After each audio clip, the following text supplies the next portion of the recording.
guys, welcome back to Langrisser News from the future. So right on part of this video will be featuring Lugner, or should I say, oh gosh, Leon, have you gone to the light path?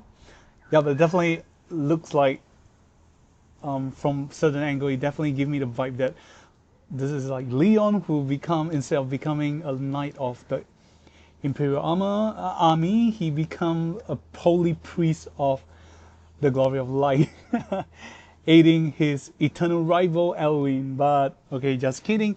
So right, featuring Lugner. So watch to the end. Before I carry on, watch to the end of the video for the translations that I've done for you guys.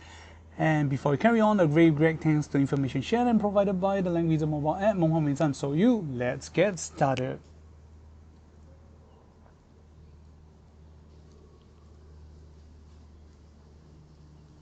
So right, the holy priest Lugner, yeah, I'm having hard time pronouncing him, or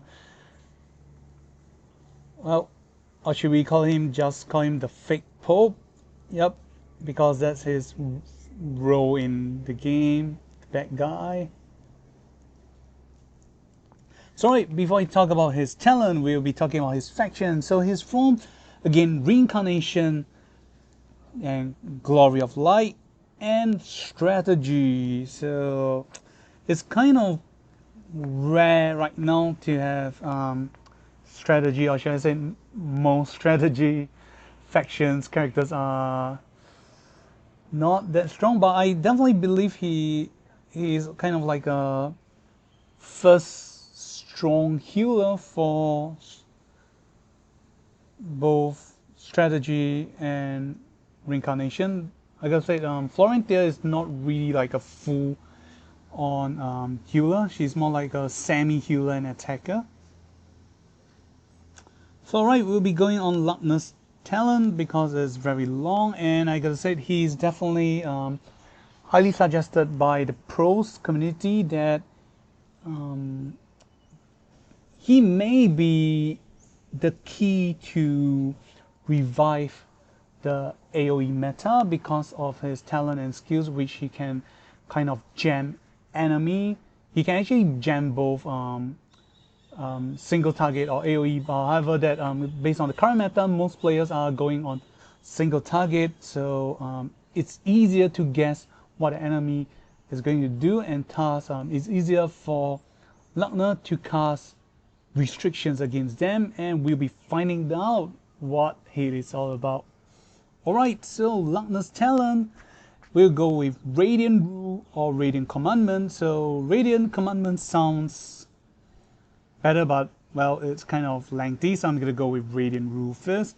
So right, oh gosh. Alright, so for each ally 3 squares or tiles around you, increase healing by 5%, and it's a max cap at 25%. So apparently he has an inbuilt mechanism of increasing healing. So based on this talent right now, you have to have allies 3 squares or tiles around you. So he's definitely not great for playing. He's definitely not a great member for playing single target rush team, because all of your allies will not be around you after the first 2 to 3 turns. Then, alright, second effect, at the start of battle, issue a first rule or first commandment to enemies. And 3, when you end turn, issue a commandment to an enemy. So if the enemy triggers the commandment effect, they'll obtain 2 layers of sin. The effects of sin cannot be immune, cannot be dispelled, and can be stacked to a max layers of 7. So you can be stacked up to 7 layers. And number 4, when enemies has 4 or more layers of sin, they will trigger the following effect. The damage they receive will be increased by 15% and reduce their attack intelligence by 15%. And when enemies have 7 layers of sin, they will trigger the following effect. When they end their turn, they will obtain a 1-turn effect of not able to use active skills, This effect cannot happen at the same time with other command aura effect. And then 6, if the enemies do not obtain sin effect this turn, they will lose 1 sin debuff. And if they do not gain sin for 2 turns, they will lose all sin debuff effect. So it's pretty long, and apparently not sure if I'm correct, because at the start of battle you're able to declare one first commandment to the enemy.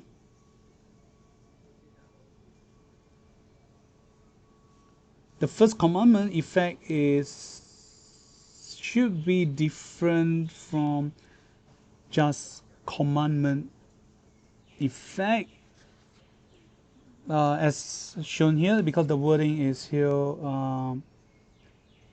Here this is like first commandment, and then this is just commandment. So I'm pretty sure there might be some difference, but it's not fully written here, so we can only be able to find out more during the demo play. So apologies if the explanation here is not 100% accurate. So let's repeat again. So number 1, for each ally 3 squares or tiles around you, increase healing by 5%. It's being max capped at 25%. Number 2, at the start of battle, issue a first rule or commandment to enemies. Number 3, when you end your turn, issue a commandment effect, debuff or effect to an enemy. If the enemies trigger the commandment effect, they will obtain 2 layers of sin. The sin effect cannot be immune, cannot be dispelled, and it can be stacked up to a max layer of 7. Number 4, when enemies has 4 or more layers of sin, they will trigger the following effect. The damage they receive will be increased by 15% and reduce their intelligence or attack by 15%. Number 5, when enemies have 7 layers of sin, they will trigger the following effect. When they end their turn, they obtain a 1-turn effect of not able to use active skills. Do note that this effect cannot happen at the same time with other command aura effect. Number 6, if enemies do not obtain sin effect this turn, they'll lose 1 sin debuff, and if they do not gain sin for 2 turns, they'll lose all sins debuff effect. So okay, so apparently the commandment effect is not fully written here, if I'm not wrong. So the commandment is kind of like a guessing game. You can choose 3 options, and one of them is like enemy is not able to cast a support skills. If they cast a support skills, they will gain the sin, or they will kind of get maybe silent or something, which we'll be able to find out if it's true or not during demo play. And apparently this is like a holy version of Bozo. This is like a glory of light version of Bozo. He can heal allies and give debuff at the same time, though he will not be like Bozo, able to deal damage or AoE damage. However, he will be kind of like a jammer, causing a lot of debuff or jamming effect towards enemy. And not to mention, his sin debuff cannot be immune, cannot be dispelled, can be stacked, and once they have been stacked to a certain limit, they will cause additional debuff effect. So it can be pretty cool. And I believe there will be so much debuff that not even Rose and Sails will be able to clear them all off in time.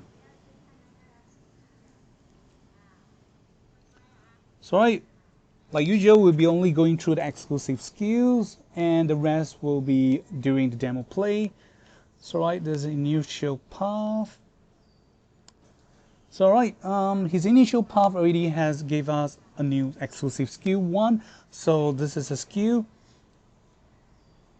It's known as Piety. Not Pity, it's Piety. So apparently it's a support skill. Well, he's a healer. So the effect are as follows: heal an ally based on the caster intelligence times 5, or 5 times the caster intelligence.